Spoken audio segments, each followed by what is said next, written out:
love this place!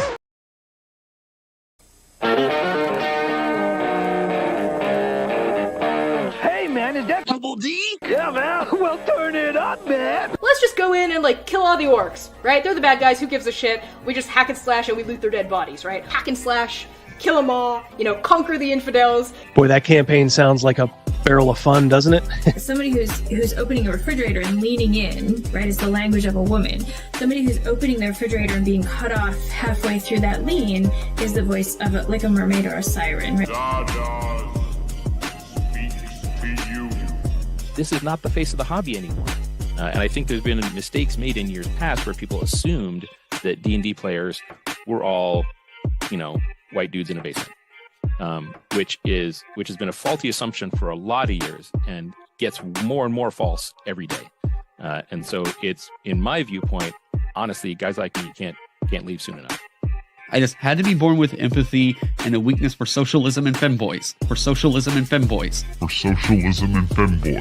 We gotta put little hot sauce on the taco, you know what I mean? We want this dwarf to be the dwarfiest dwarf. Right. We want the elf to be the elfiest elf. And just the dashiest dash of Tabasco. The voices need to carry across water. I'm a creative. It's a huge drain, right? Because fans can be awful. When we got the descriptions, they were very adamant. They were like, try not to make it like a white blonde guy. Like, please, like, we love him, but there's like 500 million of them. The diversity that the characters need to have needs to reflect the gaming world now. The mix of people that are playing these games, you know, it's not, 13-year-old white boys held up in their basements. It's a very diverse crowd, You say white lives matter, they don't. White lives don't matter because white lives aren't a thing. What's this? What's this? It's the jacket. The jacket. Lutherville, Marina Del X, Otisburg. Who's this monster? She's got her own place. Otisburg. It's a little bitty place. Otisburg. Okay, I just wipe it off. That's all. It's a little town. We'll do it live. Okay. No. We'll do it live. Fuck it. Do it live. I'll write it and we'll do it live. Fucking thing sucks. 5, 4, 3. Great, Sam. The only garbage I see floating out there is his supporters. On guard. Have a look at the headlock here. See that chap over there? Get your hand off my penis!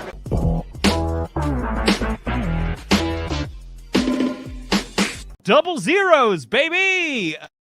Yeah, double zeros, baby. Fuck StreamYard. Yeah. Fuck StreamYard. lots of problems. Yeah, there are guys, just as a preface, obviously Matt and Nick, Black Lodge, we love them. Had them on before. There's an issue with StreamYard right now that's affected both of us. So you will not be hearing the voice of Crazy Mouse or Rogan. They are here. It's why we had to use Restream last time we streamed. Yep. Yeah, 40, as we were talking off air, $45 fucking a month. They almost doubled their monthly rate if you go by month. For this shit. We will definitely cancel it. Yes. So we needless to say, we are going to be looking for alternatives. I usually do OBS anyway, but when there's something like this, it's nice to it's easier when you have people on. Exactly. Yeah. If you might want to share files or something like that. Thank you, Crazy Mouse. Crazy Mouse and Rogan, say hello to the Black Lodge boys and to the chat, of course. Hungar, the Starvarian, $10. Double zeros, baby. Brought to you by Carl's Jr. Very good. Do not touch that man's penis, says Patrick Timo. Yes, he just recently passed on, that poor fellow. Well, you guys have been busy. The Black Lodge, you jumped right out of the shucked oyster and right into a cult. Yep. How fortunate, as Yoda would say. Yeah. Tell us what you've been busy with. Oh, man. I mean, it took us a while to finish up the oyster, get that ready for print for drive-through. Yeah, mostly because you have not sent the codes out yet, have you, for the print yet? For the PDF, the print, we ordered our print copies back in October 26th, and we still haven't gotten our shipping notification for that yet. So we're just waiting on them. Yeah, we're just waiting on that. But the codes, I heard they're behind. I heard they're behind again. They're always behind, but they're always behind. I know. When are they not?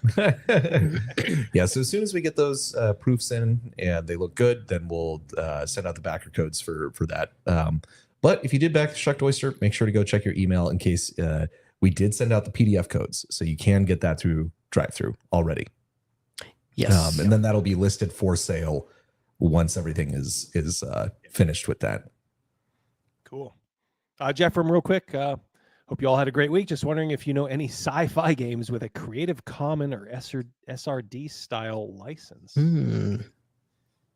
I don't know any. I'm just sci-fi not aware. games. Yeah. Sci-fi, but not offhand, Jeffrem. Thank you for the super chat and chat. But help us out.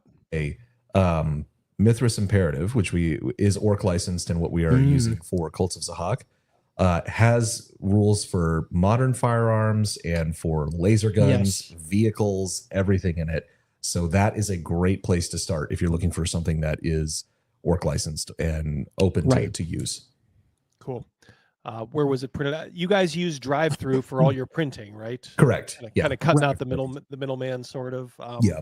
I actually don't have a problem with that. I kind of like that. The only problem is sometimes if they get backed up, but every other place could get backed up too. So. Exactly. Yeah. It's also very painful on the publisher side sucks on their drive-through. Formatting and their procedures are very archaic. Yeah, very time consuming. I'm sure if you guys are using drive-through RPG, you have the nicer new UI. Yeah, it's not like that for on the back end. The publisher side, it's all still that old ancient website. Disco Barbarian, the real question we want to all know: which golems burns down the whorehouse fast? It depends on the random encounter table. Yeah, exactly. Who actually caused the fire? Yeah. Also, Disco, as always, starts us off. Yard Dog Brothers, Sword Sisters, that time of week again for some shenanigans. Looking forward to the interview. My two favorite drama kids. Yep. Hey, how does it feel to be reduced to drama kids? Thank you, Disco Barbarian. Our favorite too. I saw. I'm kind of glad you did it because I remember I caught wind that you were going to do something on golems, and I thought that was cool. And I was thinking in the back of my mind, like, man, that's sort of niche. I'm like, I hope it goes well. Far be it for me to ever question anything you guys do because you're pretty successful at anything. But I was kind of glad to see, like, oh, I see what you guys were able to kind of roll this into I think a pretty neat package. Yeah, it's going to be really, really cool. Everything, when we have an idea, we always are like, this will be small. It's going to be, we're just going to do a monster. And then it just continues to snowball into something bigger and bigger and bigger.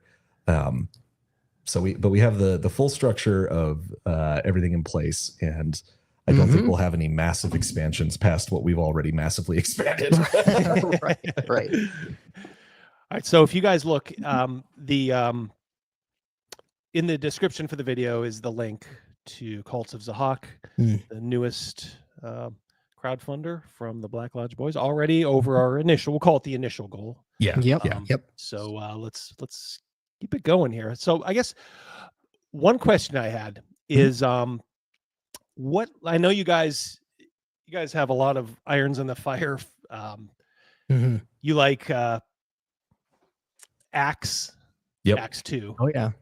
You like Shadow Dark. Yep. So what led you then to do like the BRP? I know you guys like Mythras too. Yeah. Did you just think this system could handle it a little bit better, or?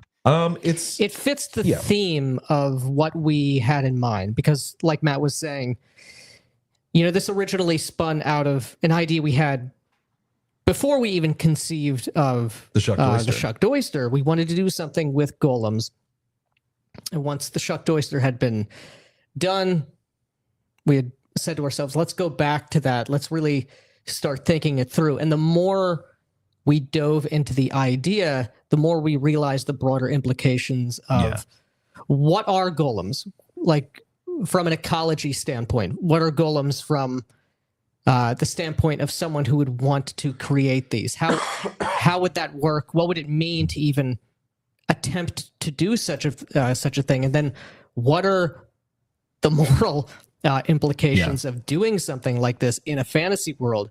And these are all very they fit perfectly with Mithras's focus on passions. It's a much more character focused. It's a much more personal kind of a game. And that's really what we clued in on these as 12 Saints were. Oh, yeah. Sorry. It's our video. Yeah. That's our video. See, I was going to say, I kind of cut down because you did a great video on this. And I actually kind of cut it down just a hair. Go ahead and we'll throw that up there. Crazy Mouse will with that. Benjathan Snortikins, £5. Thank you, sir. OGs were there when the young Buscemi basically came up with the idea. Ooh, live on stream. Geez, it was something else. Also, no young Brandon. No young Brandon. That's correct. Did you really just kind of spitball this live on stream? We shared it. Yeah, we shared it. We talked about it because we were sort of thinking about like, okay, like Nick had already been thinking about this, and we talked about it beforehand. And then a long time ago, we announced like, yeah, we're going to start working on something, and this is the project. And we were slowly working on it, and we had a lot of really cool ideas, but it wasn't like it wasn't ready yet. It wasn't ready. It needed more time to kind of cook. And then we got stuck doing the oyster. That just like that became the creative, like, oh, this bonfire of like, okay, we know exactly what this is, and we kept, so we're like, we're going to follow that until the end. And then probably about 2/3 to 3/4 of the way through the shucked oyster, like all of these things started clicking. Like we had given it enough time like, away from it that we knew exactly what we wanted to do. And like you were saying, it really fits more with like Mythras. Mythras, for those of you who don't know, used to be RuneQuest 6th edition. And so this is very much in that kind of a tradition of role-playing games. It's a different branch than D&D, and it has more of a focus on this kind of mythic fantasy. And so we love Mythras, and we're currently playing it right now, as well as playing Axe, but they're just very, very different games. And the concept really, for a while we were even thinking maybe using Axe for it, but it didn't quite fit. It's not the right different system for it. Different ideas require different systems in different games. That's kind of what I like about you guys is you guys do go into things but thinking about them and not just like, oh well, this would let's hammer this square peg into this round hole. System does matter, and system does evoke different types of play. Yeah. Hell yeah. Oh, there it is. Yep. Yeah. I did hear you guys. I was listening to one of your streams. And you kept talking about it. I'm like, well, damn, I don't have it. I mean, I have like the RuneQuest starter set, so I'm like, what the hell? I'll go ahead and get this. I do like this. It's a good, solid system. I wish this book in particular had just a little bit more artwork in it. It's a little dry, but as far as the system goes, it's really solid. I know like Sandy Peterson. He loves this type of system for like his fantasy games. He's always like talking up the die 100. Yeah, it feels very, very different. The combat is not like just hit point attrition. You're not just sitting there trying to whittle away the hit points on something. It's very tactical, moment to moment. And since you're dealing with things like hit locations and different types of wounds that you can take, and you have special effects where you can impale people or disarm them, trip them. Throw sand in their eyes, all sorts of stuff that happens moment to moment in combat. It feels really like you're there. It's like totally alive. It is a little crunchy, but the process for combat is not hard at all. You basically just roll to attack, the other person rolls to parry. You learn it once, you compare your result, choose special effects, and then roll damage. It's like 1 or 2 extra steps. And then Disco Barbarian asks, is it compatible with Broken Empires? Thank you, we don't know. We don't know. That game isn't out yet, but Broken Empires, Mythras is one of the main inspirations for it. Here's what I'll say though, because I think I have the objectively correct answer on that. And there's a short answer and a long answer. The short answer is no, because it is a different game. It's a different system. And we don't even know what the setting, because we haven't watched all of Trevor's videos on like his solo plays. It might not fit in the setting there. So the answer would be an official no, but something that we always tell people is that you can take ideas from anything and put them into anything else. Even like you can rip, and this would be easier than putting it probably in like D&D, going to the Broken Empire. Sure, but again, sure. It's not intended for that. But we had I had someone message me through Kickstarter who was a backer of the Shucked Oyster who was thinking about getting Cults of Zahak and asked, would this fit in Shadow Dark? And I kind of told him, probably not, to be honest. Like, I definitely want you to support it, but it doesn't quite fit there. In my opinion, it would take a little work. You can certainly take elements out of it. And this guy just said, like, no, I think I'm going to support it anyway. He's like, I pull stuff from everything into different games all the time. I'm totally comfortable doing that. And I was like, oh, correct answer. Awesome. I was like, we make stuff for you then. Yeah. Like, you have an imagination. I would fall into that category too. Like I'm just interested in good ideas, good concepts. So this, for like something like Birthright or something like that, I could easily take, what you guys have. We'll get into the adventure you wrote, as well, into Cults of Zahak, because it sounds really interesting. Bleaker, a brothel of flesh golems would actually be a disturbingly yet intriguing scenario. Well, Patty said 2 golems, 1 cup. Flesh golems from this world. No. Yeah, these are not your regular fantasy robots. So they're quite a bit weirder and darker and scarier. And you guys are kind enough to post a link to like the Mythras imperative page. Yep. And if you guys are at all like, oh, I'm not sure. I mean, the PDF of the rules themselves is like free. Yeah, it's free. Yeah, it's free on the Design Mechanism and on Drive-Thru RPG, Mythras Imperative. So you can check out the rules. It's a no risk. Yeah. Checkout. And I would hope you guys do, because it is a super cool, interesting system. It's a lot of fun. It's very clearly explained, and that rule set for Imperative is only like 80 pages, and it gives you a lot. Like I said, you can do things like you can do like superheroes in it, sci-fi, fantasy. It's really, really, really rock solid. Yeah, it's I only what is the difference, I guess, between the book I have, just straight up plain vanilla Mythras, and Mythras Imperative? Is other than Mythras like sci-fi stuff, or? Well, so Mythras Imperative, because it's a free version, it cuts down on some things, and 90% of what it cuts out are the other 4 magic systems. So Mythras Core has 5 different magic systems. In Imperative, you just get, I don't know, about 60-70% of the folk magic spells. These are sort of like your cantrips, your simple effects. There's no inclusion of theism, your divine magic, animism, sorcery, or mysticism, which was fine for us for Cults of Zahak, because we're going to be including our own magic system that falls outside of those already. Correct. So Right. I was going to ask, like, it doesn't include many, but here you guys are with the Cults of Zahak. You're going to add a magic system to it. Exactly. What inspired that? What did you think was missing, I guess, from Mythras and Imperative? So I wouldn't even say that there was something missing. It came from the theme of what we realized and discovered about golems, and golems in this sort of setting we're putting forward in the adventure as well. To make a golem, in our conception, what's put forward in Cults of Zahak, it really implies the kind of true black magic, the evil, diabolic sorceries of evil wizards in their towers or in their dungeons or what have you, which is not covered specifically in any of the 5 existing magic systems. Nothing that leans into those kinds of devastating, curse-like, enervating powers. Sounds a lot like, maybe more like Robert E. Howardian sort of. Yeah, like a Thulsa Doom, or well, really how every magic user is kind of portrayed in Conan. In Conan. Yes. Patrick Demo, our good friend, $5. Thank you, Patrick. Always looking to broaden my RPG library. You and me both, brother.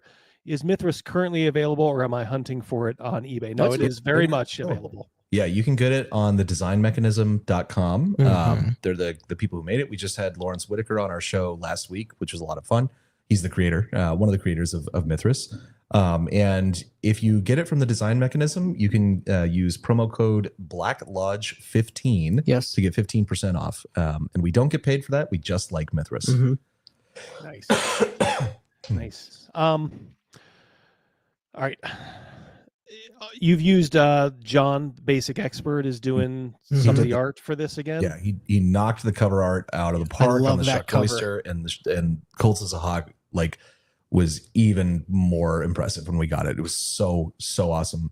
And this was something where we had sort of an idea of what we wanted, but it was very abstract. And when we talked to him, we were like, if you have better ideas, like, please let us know. And he's like, okay. And he started thinking for a couple minutes, and then he came up with the like kind of main idea for this. And we're like, yeah, like run with it.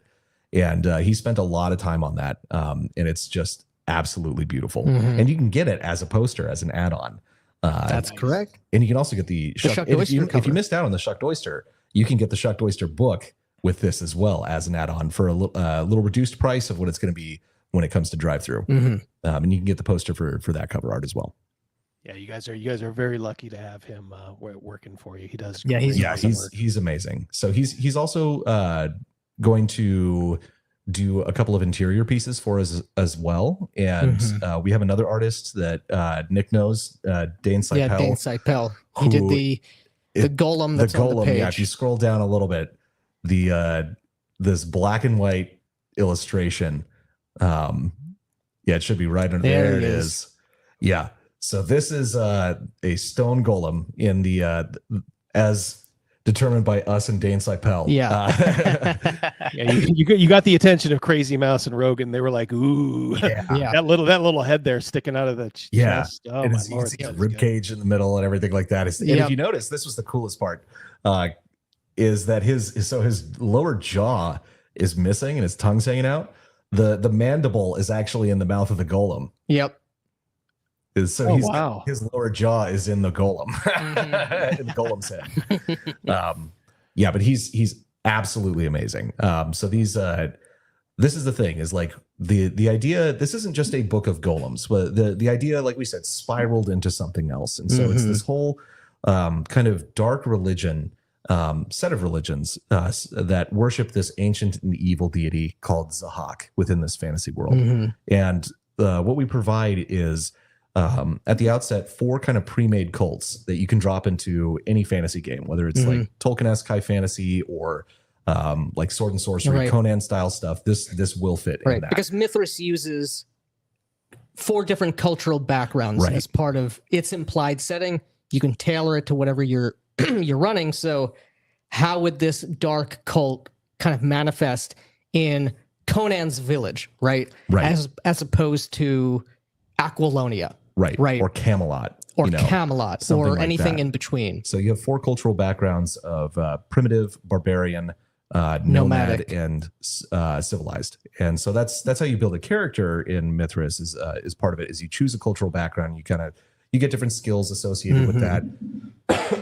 But we use that as the jumping off point of being like, okay, we'll provide a cult for each background that it'll be easy enough. Like if you want to just drop this into your game and say, okay, now there's an evil deity called Zahak in my game, you can definitely do that. But we're drawing on kind of the same well of influence that Tolkien did, which is, this is kind of, Zahak is kind of this like Melkor, like almost like Satan-like figure, where he's very evil. He's not, a literal like walking around demon. Yeah, he's not a giant awful Balrog or anything. Evil spiritual force that basically has like the most anti-human values. Like it's about giving into despair, into nihilism, hopelessness. These things that make you just sink into the mud and not want to do anything. And it's people who have those experiences that bring them down into like such an awful and dark place that they no longer it's not that they just don't want to live in the world, it's that they want everyone else to suffer just like them. They hate life. They hate life and other people. That's when Zahak will kind of whisper to them, either through like magical means. He might speak through the mouth of a goat, something like that.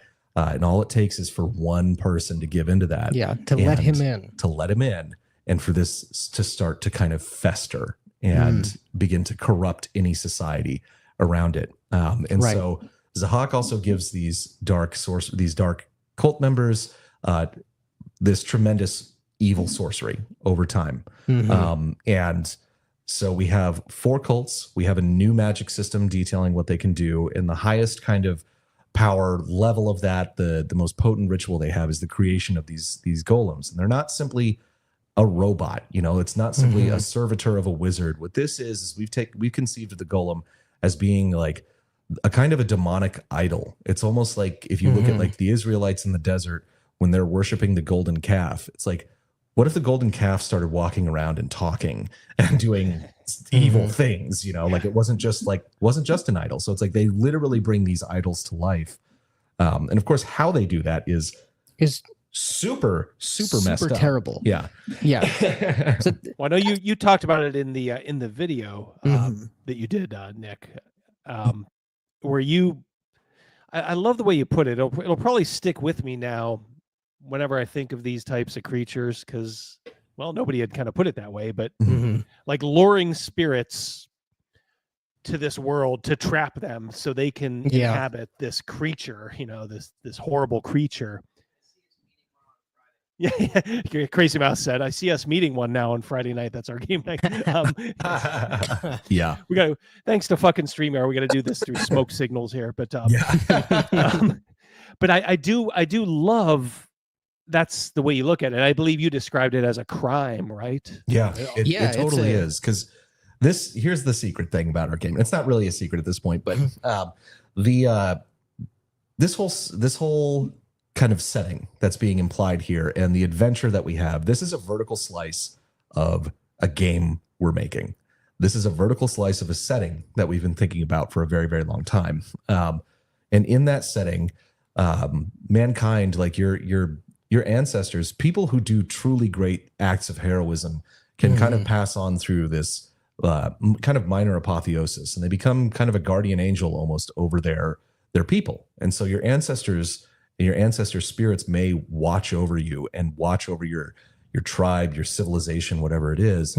And what the cults do is they lure them out into the material plane and then bind them and like basically spiritually kind of contort and tear them apart and place them into these things. And into it's these not coffins, basically. It isn't even like these spirits, these angels are, magical or spiritual batteries. It's the blasphemy of it. It's the profanity of it. It's the crime, the sin of it that is so complete,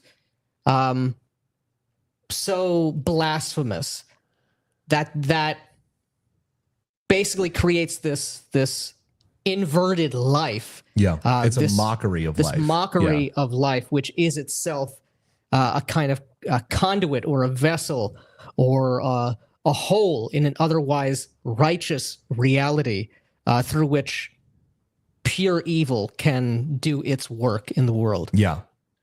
And so I know you these are bad guys. Patty has to get going. Happy to see us flourishing. Thanks, Double D and Crew. Thank you so much, Patty, for stopping by. Appreciate it, especially coming over to YouTube. And Patty did a bunch of art in the Shucked Oyster. Yes. Good stuff too. I think you even kind of alluded to this in the video, just how these things really are treated by Wizards of the Coast, and to be fair, a lot of other games out there is just kind of like butlers. Like there's no moral quandaries about these things at all. There's none of the subtext that you would have, that was written all through like Frankenstein or something like that. It's just get the ingredients and say a few words and poof, you got a guardian. You can just set them there for without any of the moral, like, okay, what are you doing to this poor creature's there's a soul trapped inside there, right? Yeah. And that's the thing, is it's not even like it's trapped, because it's like, this is a permanent crime. You can't, once it's done, it cannot be undone. You can kill the golem. You can destroy the golem for sure. But you're not freeing the spirit. And right, so, that that paragon, that spirit, that angel of goodness, of courage, of virtue, and all the things that person did in life did to keep their people safe through generation after generation. That's gone forever. And again, part of luring this spirit into the material world is in all likelihood doing a lot of terrible things to disrupt things, the community itself. So this things that merit the spirit being like, whoa, what's going on, and stepping in, so it's a lot of really bad stuff has to happen for this to come to fruition. You can't walk it back right after this is done. But that's the truth of evil, and that's the truth of consequence. It's true in the real world, and it's true certainly in a fantasy world, despite a lot of people just not thinking about that. Right. And the next thing about the golems too is that the sorcerer who creates them gains this kind of weird link to it, and it takes on aspects of the golem. So you get these kind of like dark. It changes the gifts, sorcerer as well, as it should, to do something this. Even taking the morality out of it, the power, the potency of such a magical ritual, and then also the moral component and this blasphemy that you're doing, that also changes the body and soul of someone who would dare to do such a thing. And so in twisted ways, each kind of material that that you would select gives different properties. So and there's some weird ones in there too. It's like we have like golems made of gems, golems made of coral, which is the really cool one.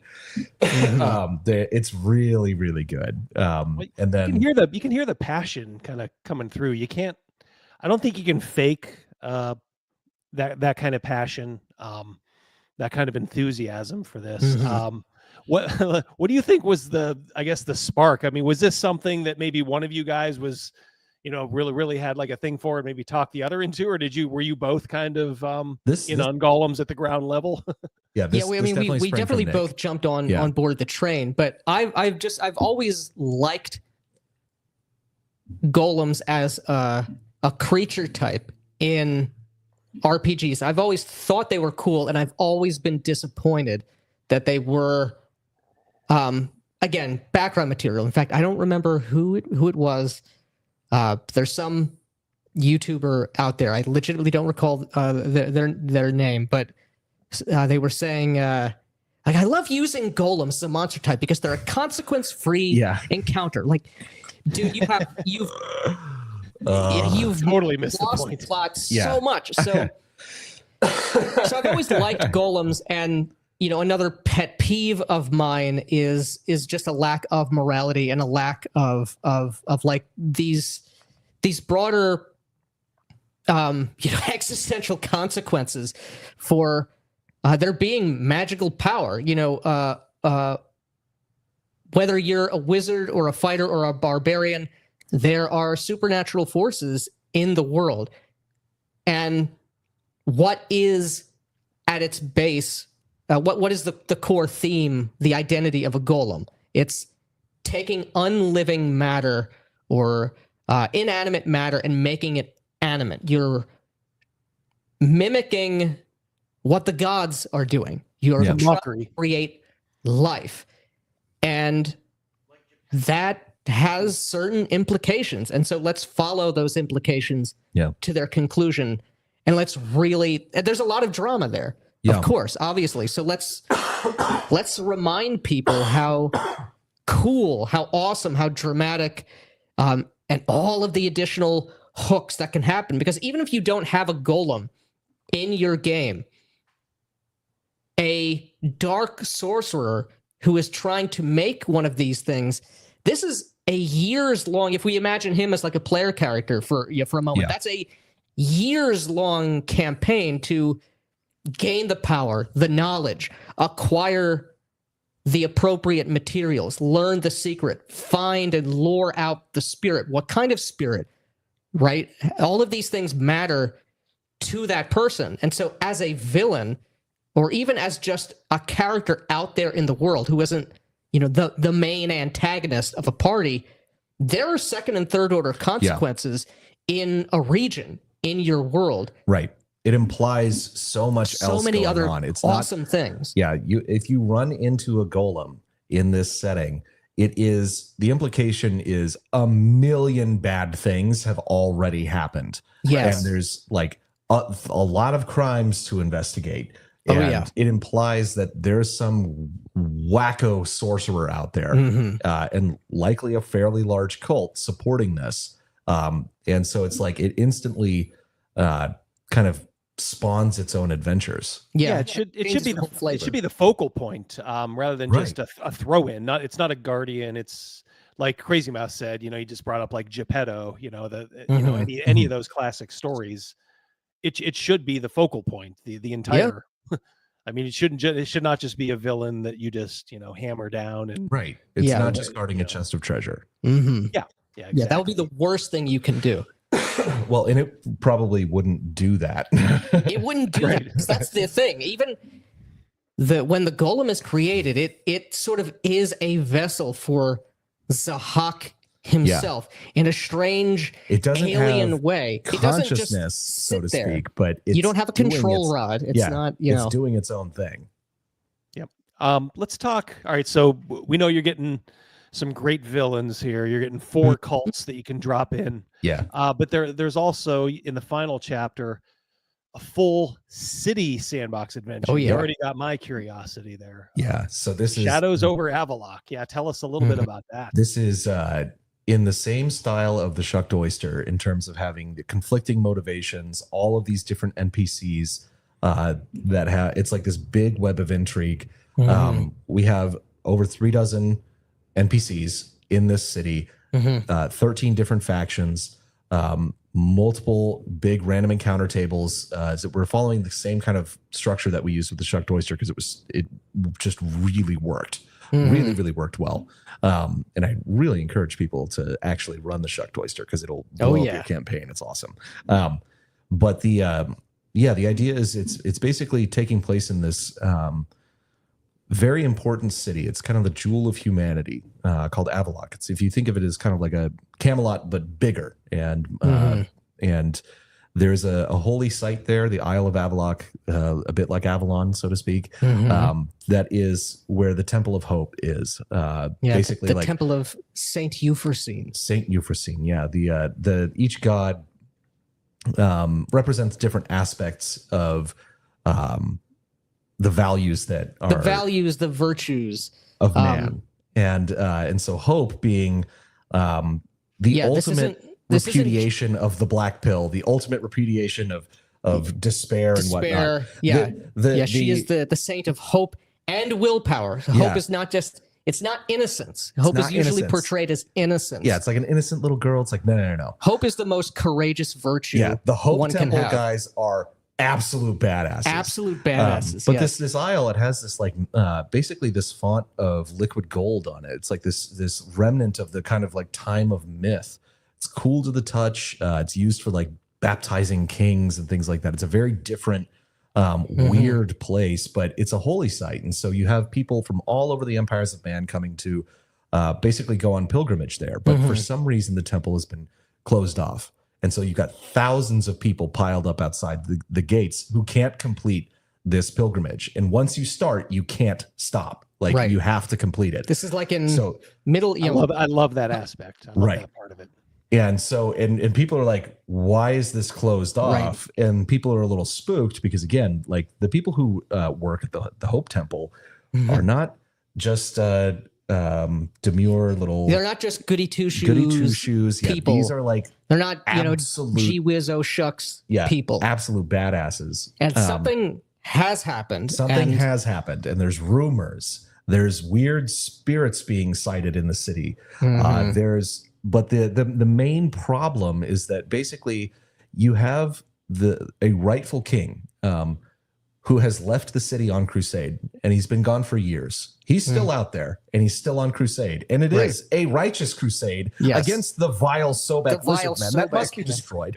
Indeed, but he's been gone too long, and so the city is a kingdom needs a king. A people need a sovereign, and this is the thing. It's like Richard the Lionheart, King Arthur going out for the quest for the Holy Grail. These are virtuous things that, a king in this time and in this place is called to do that. But there are many other things. Right. This is not an effete, opulent, decaying city that is on the verge of sort of decline and it's despair. It's man's greatest achievement, but there's cracks starting to spring up, and people see that, and they know there's cracks, and so there's like the different gods, the different temples and churches. They're all trying to figure out like, what do we do to fix things while he's gone? How do we rule? And they're all correct from their own perspective, but again, the body needs a head. A city and a kingdom need a king, and everybody is doing as best they can and are seeing part of the picture, but not all no one's seeing of the picture. all of the picture. And beneath all of this, and this is a spoiler warning if you're going to be playing in this, there is indeed a Cult of Zahak operating in the city, which you could probably intuit would be the case, with the title of the book being Cults of Zahak.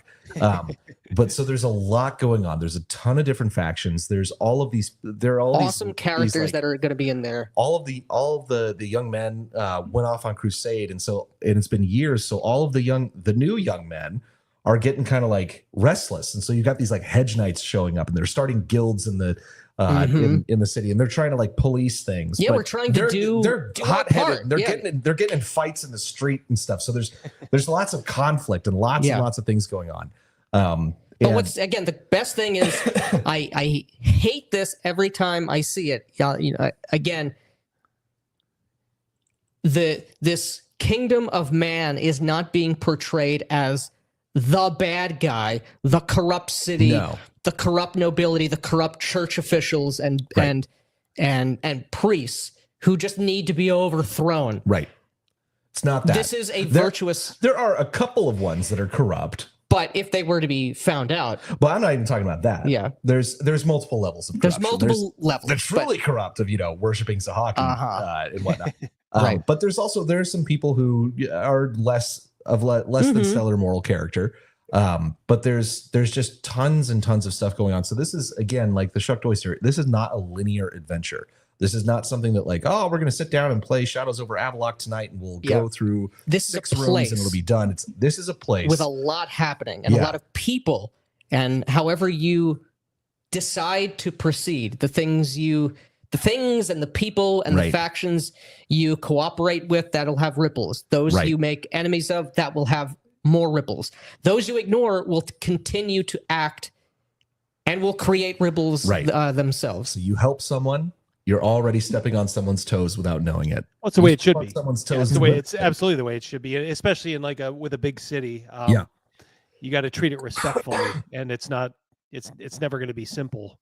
Yeah. I mean, I tell you, we'll clean up a couple super chats here first. Sure. Benjathan Snortikins, £10. That's more than $10. Thank you, Benjathan. Hey, it's Bobby Hill. Thoughts on Alphonse Elric from Full Metal Alchemist? I'm not sure who that. I don't know Full Metal Alchemist. When I was in my teens. I know the character because I've seen like pictures of that character. I know one of the main characters becomes trapped in like a suit of armor or something, or a golem. I don't know anything about it though. Yeah. Cool name. That is true. Alphonse Elric. 3, please consider the furnace golems from Elden Ring. I have not seen those. Look at I think we did close-up details. Yeah, I think he showed those. It is very cool. It's just a bit overwrought for this. Yeah. But we'll see if we make a lot more money, maybe it's a stretch goal. But if there's a run on golems, look for them. Filled with bodies. Thank you, Benjathan. Much appreciated, my friend. Jack McCarthy, $5. I'm worried about Coop. Me too. Thank you. I love the attention to detail, says Chris Miller. The damn brothel has 300 pages of info. Yeah. Good stuff. Yeah. I'm actually, I got, of course, an advanced copy. I've taken a little bit, but now I'm almost to the point now. It's like, I want the book in my hand. I want to feel Oh my God. I want it send so it out. bad. I want it so bad. I'm so sick of waiting. Yeah. I have good things, take time. So I'm willing to kind of kind of hold off for a minute, so to speak. As soon as they let us do it. Yeah. Yeah. So yeah, sit tight, folks. It'll be there. What can I say? We've been doing a lot of kind of like city adventuring in Birthright, in the Imperial City. And I wish these guys could talk. Again, thank you, fucking StreamYards. But yeah, we've been just a lot of good, like little things that I would have never even like planned stuff. I just kind of threw in there like, oh, this would be an interesting encounter. And they've sort of turned into this kind of bigger things, like Crazy Mouse's character, helped capture a lion that was loose in the city. Well, this lion got loose. It was part of the Emperor's zoo, his private zoo. And it's like, well, he saved the Emperor's lion. What's going to happen? Well, the Emperor's going to be happy. He sends his Chamberlain out, or his under Chamberlain, actually. Hey, who is this boy? I want to meet this guy who saved my lion. All of a sudden, now he's got access to the palace, and all of a sudden things get a little more intriguey, and it's not planned. It's not like, well, gee, I need him to be in the palace. Right. Exactly. And that's exactly the kind of thing that we love. Like, that's the best thing about these games, is they just go in directions you couldn't have anticipated. Yeah. And it's if you're doing it right, as Crazy Mouse just said, it's all because of the dice rolls. Well, if he doesn't wrangle that lion, he rolled a couple of 2 19s in a row and was able to do it. Well, if he fucks up and rolls a 1, well, either the lion, attacks him, eats him, or, just moves on, whatever. And and then we're not doing any of this, but it's letting the dice determine where the game goes. Yeah, I mean, you let the dice determine the outcomes of the uncertain events, like trying to wrangle the lion. You need dice rolls for that, but a lot of it also just comes from the character interactions. But these things, yeah, you're right. It's like, that's a simple encounter that has led to something much, much bigger. Yeah. And so that's exactly how we are supporting, like, what do you do in a sandbox adventure, like this? And it's like, all you kind of got to do is have your characters go walking around, and something's going to happen and get their interest.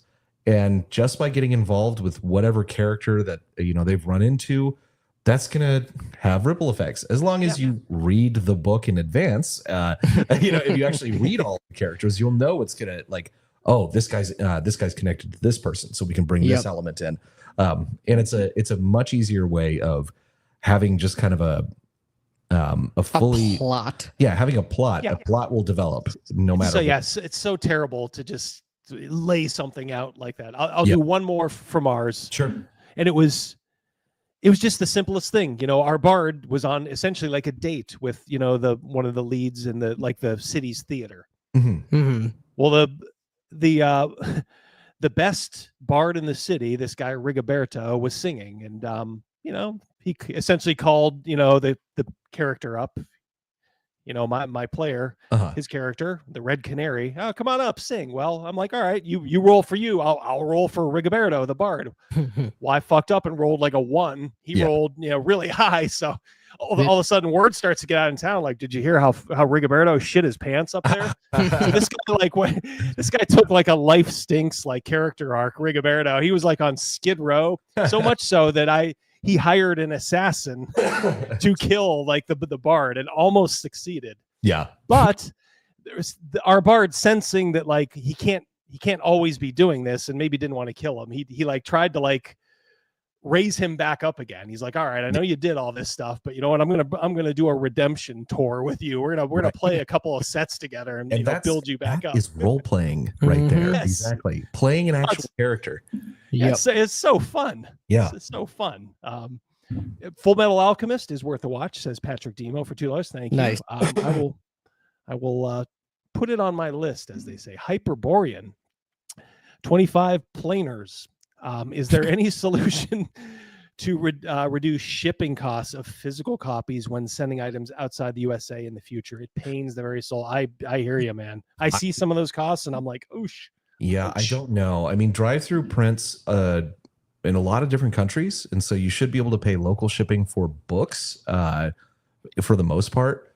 For like the posters we have, that unfortunately we are going through drive-through cards because they'll be printing those posters. They only have the US printer there. So if you're out of the country, you're going to be dealing with more expensive shipping. that is just paid through drive-through, and it's an unfortunate. There's just nothing we can do about it. So I don't know. I'm really hoping so, because everybody's having the same problems right now. Yeah, like McCrease had to go back and renegotiate a couple of months ago his shipping stuff, because like the quote that he got last year is completely different than what it's like now. And like there was almost a strike on the East Coast for importing, and it was just this like big thing. It's everyone's kind of feeling that right now. Well, this is kind of where you hope maybe hopefully Trump will have some sort of positive effect on that. Maybe if fuel costs get brought down, hopefully that will help a little bit. I don't know if that's one of the big drivers of the international shipping. I got to figure it enters into it somehow, but you're not. I'm not sure where some of these tankers are filling up at. So yeah, I mean, it's part of it's also like, it depends on what you ship, because a book, I think, is treated differently than a game, like or like cards, things like that, for purposes of the importing and taxes in the other countries. So it's not even necessarily always like the cost of shipping over there. It's just countries have different crazy laws. So it's tough. I don't know. I really hope so. But I think everybody wants it. Everybody wants it to come down. But yeah, since drive-thru is doing the fulfillment, we honestly don't even have zero control over it. So it's like we couldn't even try to renegotiate things if we wanted. What did you guys learn, I guess, from going through, almost completely through Shucked Oyster, when you're kind of planning this one and then rolling up your sleeves and getting into it? Oh man, a lot. Yeah, I mean, basically everything. We went from zero to the knowledge that we have, infinite knowledge. What was most valuable, this is more of like an us thing, but our writing and creative process. We have been doing videos, but we really found a rhythm with regard to writing for products, not just videos, which is awesome. And we're getting more, as much as you want to say the creative process is efficient, it certainly is more than when we started. We learned what not to do with regard to layout, what programs not to. Please share with the layout, because that's what I'm struggling with now with mine. So I made like every noob mistake with the layout that you possibly could. First of all, what you should do if you're going to fulfill through drive-through, go read their guide, because there's a lot of information that is very relevant. All the margins, all the bleed, the color profile. Make sure you do that at the beginning, because I basically just opened Affinity and started putting text boxes places and was writing and laying things out, and it was great. But then we had some weird problems with like our master pages, which are kind of like template pages that you can reuse. Be like, okay, this is the opening of a chapter. I'll use this page template again. We had one weird problem with that made it impossible to fix all the pages that we used with certain master pages. Without it was like, so it had to be done manually. It had to be done manually, which sucked. And again, a lot of this was just my fault. The color profiles, it took a long time when we were finally prepping the files for actually being like the print interior files, getting the color profiles right, because it has to be like a certain color space, and your like the values of like the black ink can't be certain above past a certain amount. point. There was just a whole bunch. Yeah. And I could have saved myself a whole lot of time, because I was just in this like creative frenzy when I started doing this. And when we're like, we need to, start putting this in a layout, get this out to people, for playtesters and whatnot. We just went with it, It would have made a lot more sense to go and read all those documents first. So do that. But you also have to just know that if you're working with drive-through, and I like drive-through, I have dozens of drive-through books and hundreds of PDFs in my library. So I can't knock them too much, but their publisher tools leave a lot to be desired on the back end. Like you have no digital preview of your layout to see like, hey, what if we started on the wrong page on this file and it ends up that all of our left pages are on the right and vice versa. We won't know until we get the book. Until we get the book. The covers, making the covers is very convoluted and confusing. And we've talked to other friends who have done this before, and they're like, it's just a crapshoot. Like, you don't know. Which is not good. Which is not good. And then it takes a very long time. Here's the thing. You submit your files, your cover and your interior files, and it takes 3 days for the print, like 2 to 3 days for the printer to analyze them to see if there's any obvious problems you need to fix immediately. And then they reject them. And then you fix them, and then it takes another 2 to 3 days for them to analyze them again. And then once they're all analyzed and everything like that, you go and you order your copy. And then you just wait for weeks and weeks and Which weeks. is where we are right now. Which is where we are right now. Yeah. I think it's going to ship soon. It should. It better. It's been more than 3 weeks, I think. Crazy Mouse just asked, do you think it'll be ready for Christmas? Let's keep our fingers crossed. And I think so. Yes, if yes. There's certain, like, they on drive-through, I was just there today, and they were saying, like, if you want hardcovers, it has to be order it before this date, soft covers before this date, for holiday shipping. I think it's going to be there, but I can't make any guarantees, because again, what if it comes back and there's some problem and we have to fix it? We have to go Which through I this don't again. anticipate. We I don't went with a anticipate. pretty fine-tooth comb. Yeah, we were very, very careful. It's like, we do not want to do this again. Right. And when we tapped some of our friends who have done this before to make sure everything looked okay and everything. So I think it's going to be all right. Yeah, it's just the waiting now. It's just the waiting that sucks. As the song says, the waiting is the hardest part. Yeah, exactly. And other Only bit of goodie. games are easier to use, but they have lower margins, and then it's like they don't have the advantages that drive-through gives you. So it's just there's costs and benefits to everything. So we're constantly looking at potential other options for future projects, but for now we're sticking with drive-through. Mm-hmm. Yeah, Chris Miller notes that they've doubled the time necessary. Yeah, it used to be 2 weeks, now it's a month. So yeah, and what can you do? It's not out of your hands. So if it comes back and there's a problem, you have another 4 weeks, waiting for another copy. Like it sucks. Mm-hmm. Yeah. Meat Byproducts also had a couple of chats in there saying a layout professional to help speed things up. Yeah, it will. But then you got to pay the layout professional. So it isn't even like the layout. It isn't even like the layout process. It's just the not knowing. You have no visibility before you get the book. Like, I followed your directions to the letter. Yeah, seemingly to the letter. But they weren't good enough, damn it. Yeah, we were looking at like Mixam today, and we were like, okay, what if, let's test this out, just use our Oyster files. And it was easy. It gives you digital preview of every single page. What every page looks like, where the margins are.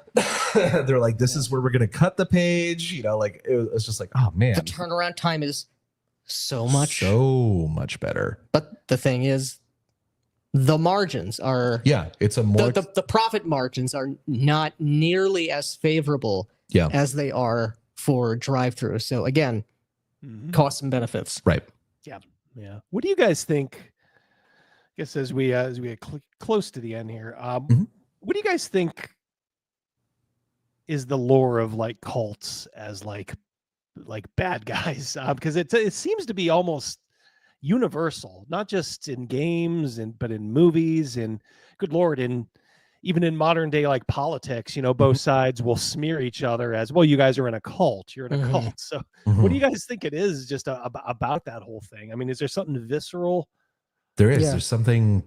Well, a cult is an alien and illegitimate belief system, religion. And it's something that is clandestine. It's secret. Done.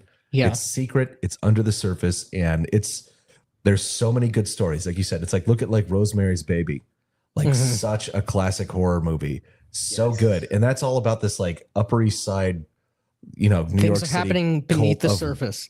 Like literal Satanist weirdos. And it's so scary to think that there's people out there that are doing something very dark. Yeah. Or even under the cover of like legitimate.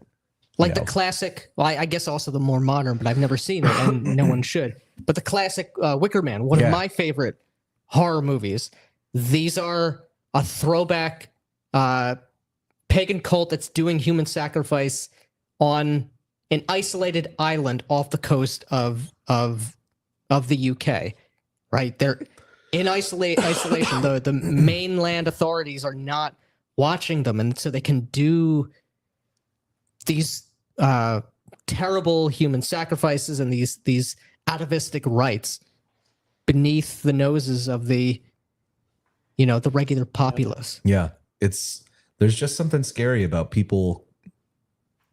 I think it's also too because you can sort of, even if you can't envision yourself in one, but I mean you can sort of envision like, man, what if they were to trap one of my loved ones, or one of my kids, right? Or, right. And I mean it speaks to, and I believe we made this point briefly in, was it the pitch video?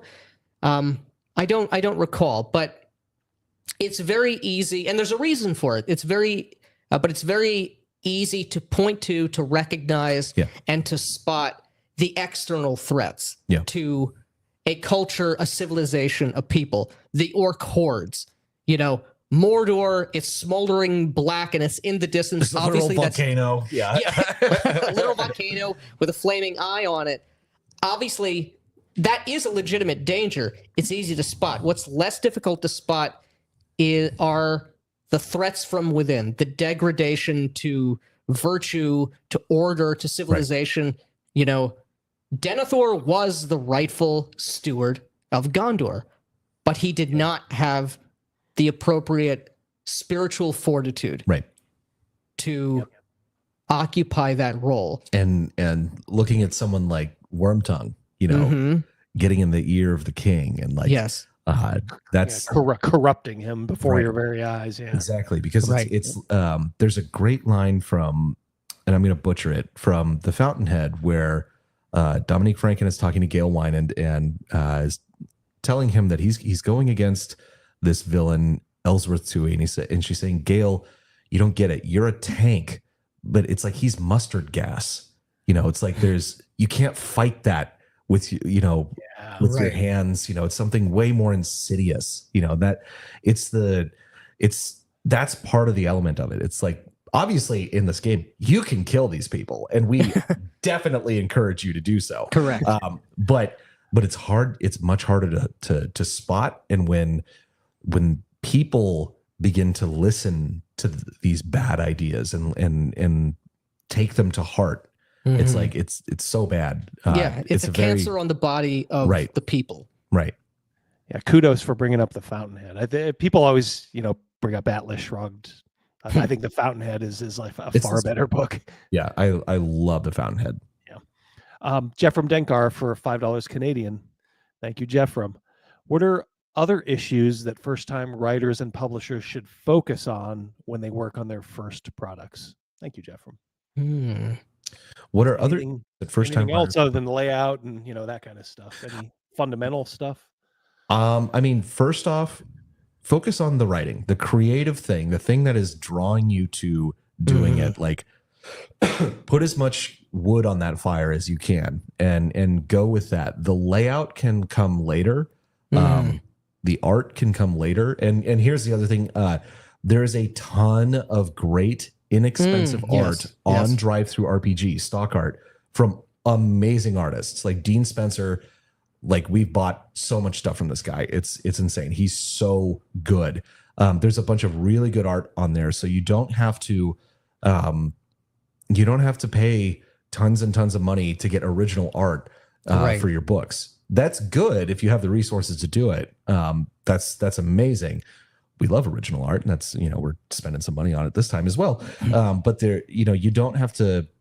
It's not impossible to have your book look very, very professional. We used a lot of stock art in the Shucked Oyster. We'll be using some in Cults of Zahak with a lot more original stuff.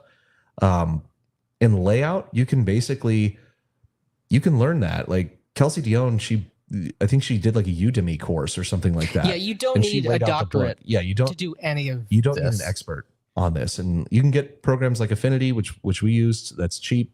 It's like $50 one time spend on that. And you use Scribus, which is pretty much free. Yeah, there's all sorts of things that you can use, and those skills are things that you can learn, and you don't have to do some crazy layout. This was something that we were so fortunate to have doing our first product with Shadow Dark is that the layout is very simple. It's very good, but it's very, very simple. So we didn't have to, we didn't spend a bunch of time making a bunch of stupid mistakes and making it too complicated. Snake Sean making it rain. 5 memberships. Thank you, buddy. Nice. Yeah, much appreciated. Couple more here. Old friend Disco Barbarian, $2. Quoting right-wing books. Where do we sign up? I guess you're in the right place. Again, $2 from Disco. Some of us can help you with layout too. Oh, there you go. That's true. Nice. Yeah. Disco Barbarian is on Twitter as well. Oh yeah. Yeah. Now, not to switch gears on you, but you said you guys have a birthright, a boxed. I do, and I don't know where I placed it. It's lost. Yeah. How'd you come across that? So after our stream, our good friend Spencer, who's playing in our Mythras game and went to LongCon with us this last weekend, he's amazing. He's awesome, awesome trove friend. of knowledge. Yeah, trove of knowledge. But he's been playing since the 3 LBBs. His white box was what he started with. He ran Holmes D&D for us.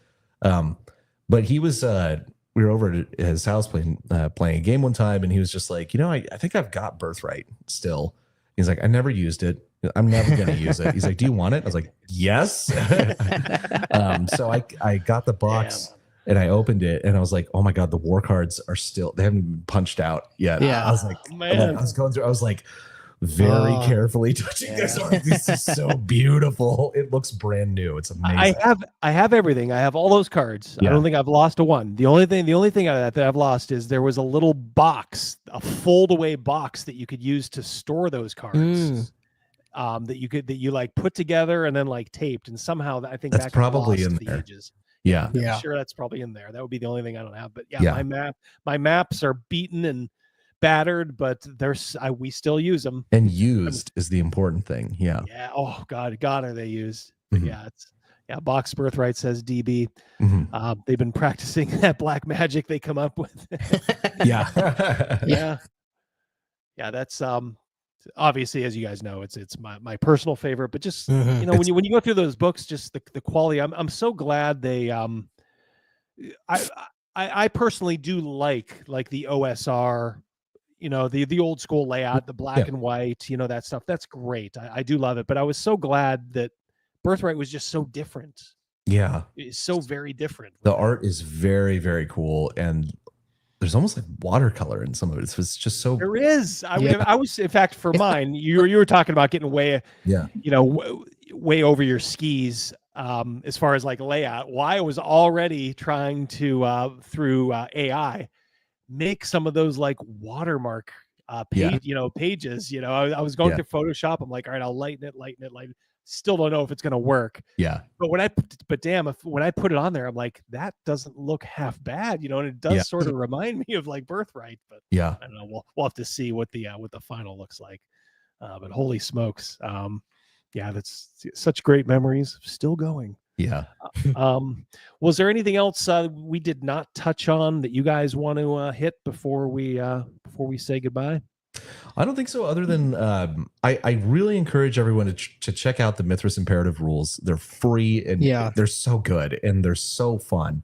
And to definitely back this, if you guys have found anything we've said interesting, it's going to be a very, very cool adventure. Yes. And like I said, it's a snapshot of something of the much larger thing that we're working on. So if you've been interested in what we've had to say, take a look at this, and that'll give you a taste of something to come in the future. And it's going to be full of really cool stuff in it too.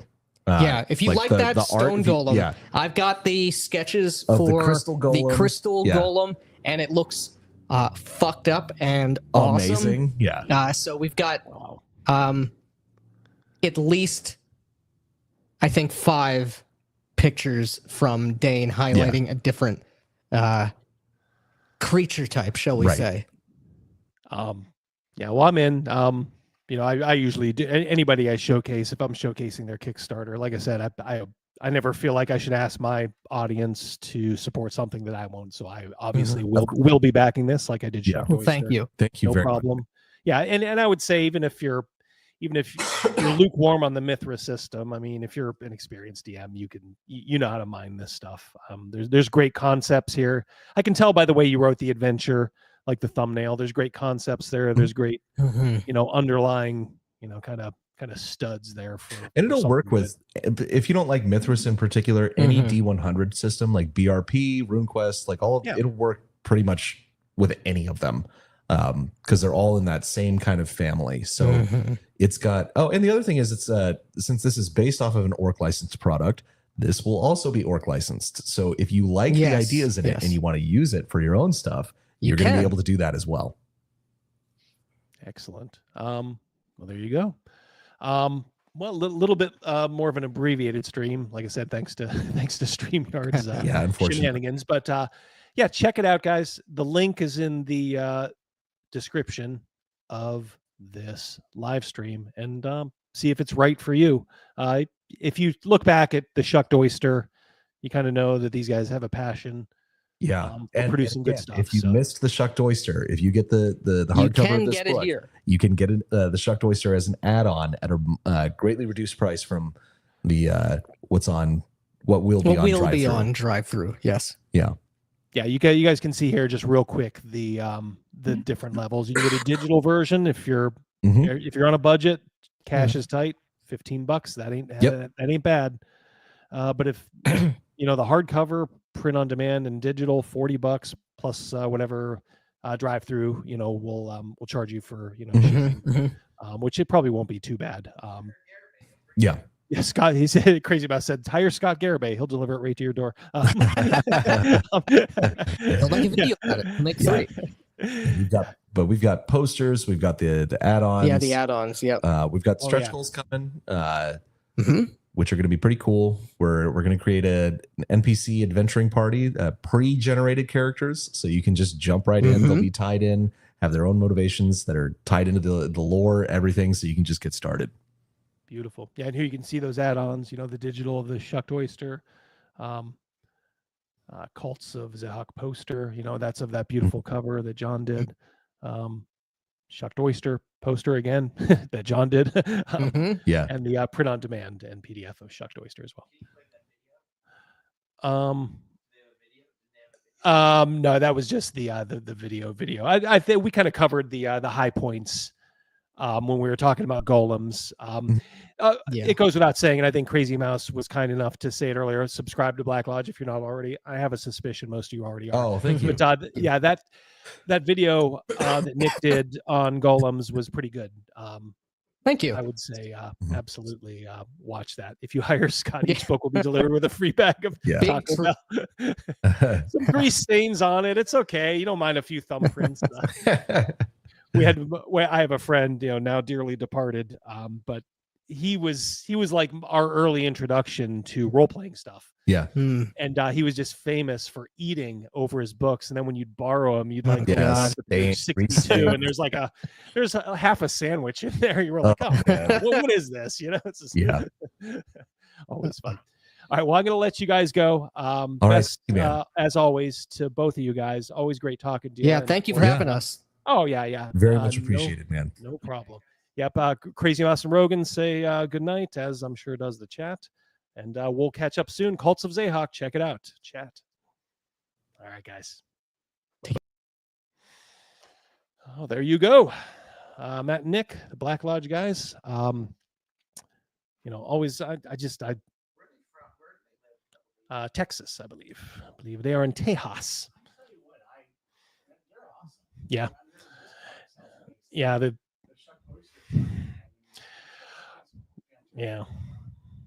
I know you guys can't hear what Rogan and Crazy Mouse are saying. Like we've forgotten, but yeah, they're just Rogan is just complimenting those guys, what they do. Their passion. I like them. I don't know what to say. They're great YouTubers, and you can just tell, like I said, smart guys. Always be around smart people, even if you think they're smarter than you. Don't ever get that sort of self-consciousness. Learn from them. To my favorite podcasters. Well, yeah, thank you, Chubby. That was very kind. Yeah, crossover. Yeah. Yeah, iCarly and Victorious. If you guys want to, I am going to cancel my StreamYard subscription. We'll go to Restream or somewhere else. We literally could not change our microphone to our virtual cable, which pulls in Rogan and Crazy Mouse's microphones. We use voice meter, very, very common. And I thought it was just me. And then, I got a message about 5 minutes or 10 minutes before the Black Lodge guy saying, hey, there's something effed up with StreamYard. And yeah, sure enough, it's on their end. So $45 a month for that. Nope, not going to do it. Not going to, Rogan, we're not going to be here. It's like you're doing. He's doing. Oh, sorry. Guys, yeah. And the thing is, I have auto enroll and all set up. Well, we can't do Rorik. Sorry, auto and Rorik all set up, ready to go. I got the I got the combat all ready to go from last time, and those MFers at StreamYard, well, they can go pound salt. So you get out of here early. I'm sure there's other streamers doing their thing, or just go out and do something creative. Start writing your thing. I'm getting back on getting into my stuff. I transferred it all over. I was kind of taking, without knowing it, taking their advice and just kind of refocusing on just the writing. I did the exact same thing that Nick said, or Matt said he did with the layout. I'm like, oh, well, I got to get the layout first. And really, I think you need to do the writing first. So I transferred everything that I'd written in the layout software over to like literally a Google document. And I've just been kind of pecking away at it. And I'm like, this works just so much better. So I think you need to get most of the writing done before you start worrying about layout. So what can I say, guys? I'd love to stay longer. We'll try to make it up to you. Maybe I'll do a stream in between or something. We'll see. Otherwise, thank you guys so much for showing up. Thanks to Black Lodge for coming on. Thank everybody for super chatting, supporting the channel, like Patrick Demo, giving the memberships out. It's much appreciated.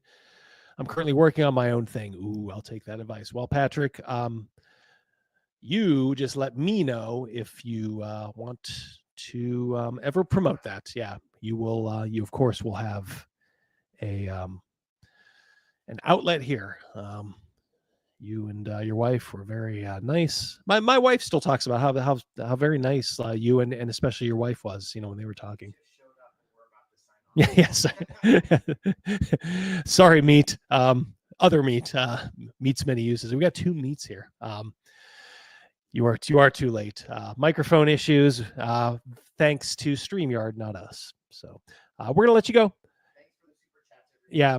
Crazy Mouse says thanks. Rogan says thanks. I will let you guys go.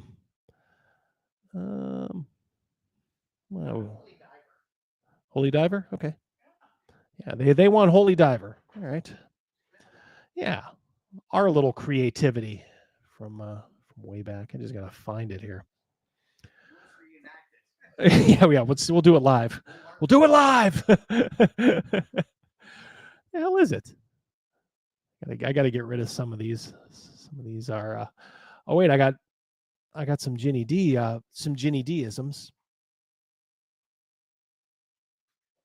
In real life, it's dangerous to turn your back on someone who's trying to kill you. Did you hear that, chat? It's dangerous to turn your back on somebody who's trying to kill you. Where the heck is it? It's got to be here. Oh, there it is. There it is. I found it. All right, guys. Peace and love. Again, sorry it couldn't be longer. I will rectify that situation. Will not happen again. As I think most of you know, we usually do OBS, but sometimes we have guests. It just works a little better when we use one of these streaming platforms. We can cross StreamYard off that list because they suck and donkey balls. Yep. All right, guys. Peace and love. Take care. Enjoy the rest of your night. We'll talk soon.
the morning. You can hide in the sun till you see the light. Oh, we will praise, alright.